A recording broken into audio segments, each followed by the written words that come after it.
Do you want to repair one of your curtain motors? We recently were out at Crider Farms in Lidditz, PA, and changed one of their curtain motors out. We'll show you step by step how we did it. So this would apply if your curtain looks like this and is not working right, you change the curtain motor. My name is Kevin Hoover. We've made over 30,000 control systems and seen about every way to break a curtain. So this curtain is almost down the whole way. It's approximately 10 to 12 inches off the bottom. But to avoid just dropping it, I'm going to take this yellow cover off, and then I should be able to spin it down the rest of the way manually. So there's the little bolt head there.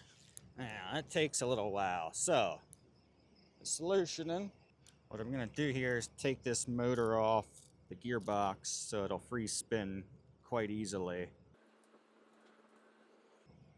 There's 4 screws on this thing. Alright, now that I got the motor off, I can just spin this with my fingers.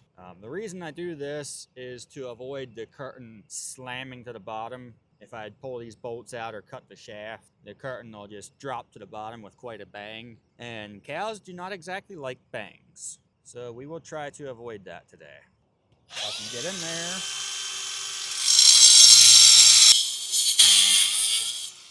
There we go. Got it to twist.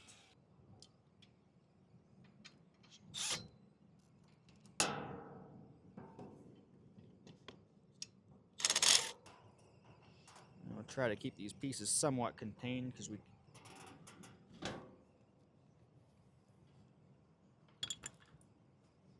now this cord is not powered, so it can just be cut.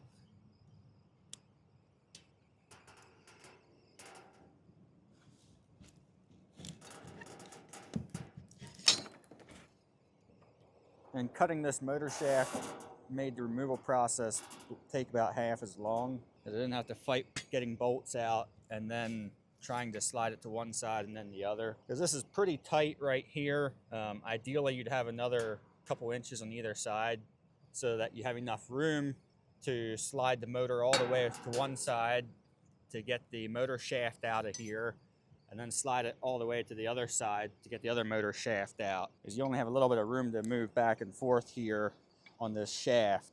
And sometimes you cannot get the motor shaft out of the heater tube adapter, and then you have to wrestle with it for quite a while. Lift the motor up, which puts tension on it, but if you lift it up, then you can usually get a little bit of slack out of it. So now I will take these 2 bolts out, this one here and this one here, and then I should be able to reuse these adapters on the new motor. So now the fun part comes to putting this thing in. We have an existing guide pipe.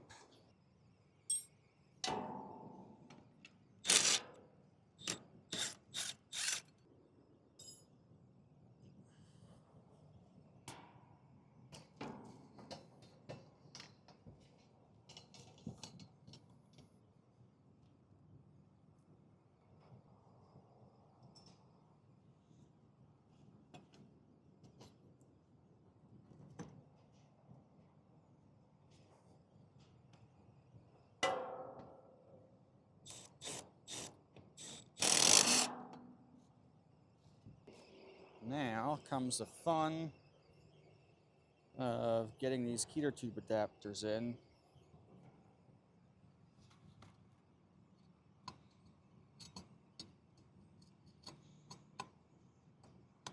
There we go. Now what I actually want to do is the bolt hole here is going through this way, and I want to turn it straight up and down to line up with the motor shaft. It'll make that a little easier.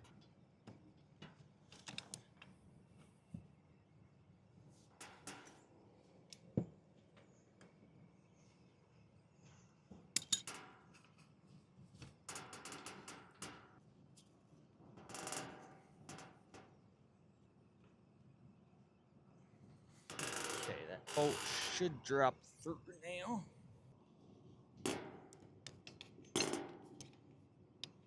Now ideally I would have had both curtains at the exact same spot when I pulled the motor off and slapped a new one on, but I had been messing with this one a little bit, so it was turned half a turn off compared to this other curtain. So I will just use the pipe wrench here and do my best to give it a half turn to match up with the other side.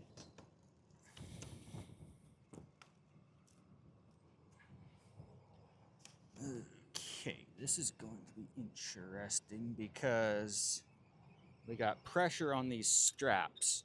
These straps are here to keep the curtain from flopping in and out, and right now it's holding it in too far and preventing me from doing what I need to do. So to loosen it, use whack there, pull it loose, and I'll do 3 of these.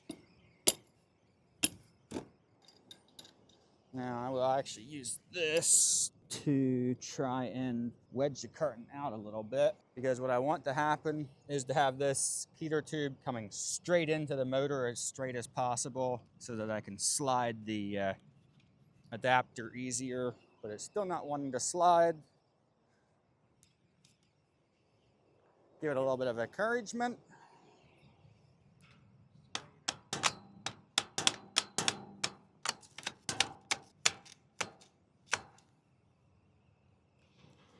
Appears to be lined up.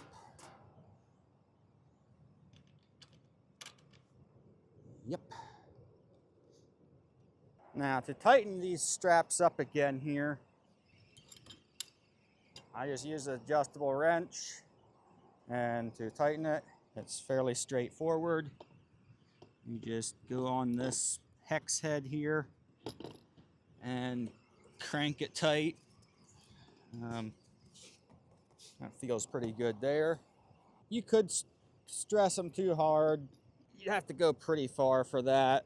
The real danger would be having them too loose rather than too tight, I think. You want them fairly stiff because they're supposed to hold the curtain in against the barn wall. And in this case, I had just loosened these up to swap the motor so I can see right where they had been sitting. And I'll just tighten them up to there. That's nice and snug. So what I'm doing now is just running this up in increments. Serves 2 functions: to test the limit switches, make sure they're not going to cause issues if they're cycling rapidly for some reason, make sure the limit switches are working correctly, and just helps keep everything under control. If you're wondering why you need to set the limit switches accurately on your curtain motor and keep them set, I'll show you why. Here, this is actually on our own farm, and the top limit was not set correctly. And what happened, you can see the one side is rolled up really tight and the other side's way down. And that's because it was rolling up so tight and tripping the breaker, and we knew this but didn't do anything about it. And eventually the heater pipe on the one side broke off and the other side kept going up.